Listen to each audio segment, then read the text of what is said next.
Hey guys, and welcome back to this channel. In this video I'll be showing you guys how you can trim videos on Canva.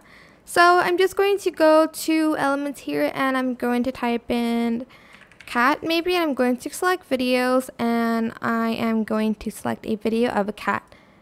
For instance, this one, as you can see, is 14 seconds long and I want it to be shorter. To trim the video, you're just going to select this scissors button here and you're just going to simply trim out the part that you want.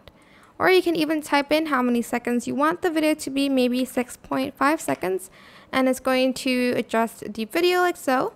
Press done and that is it. You have trimmed your video. I hope this tutorial was helpful for you guys. Don't forget to like, comment, share. Also subscribe to this channel if you haven't done that already. If you have any more questions, just leave it in the comment section down below. I will try my best to answer them all for you guys.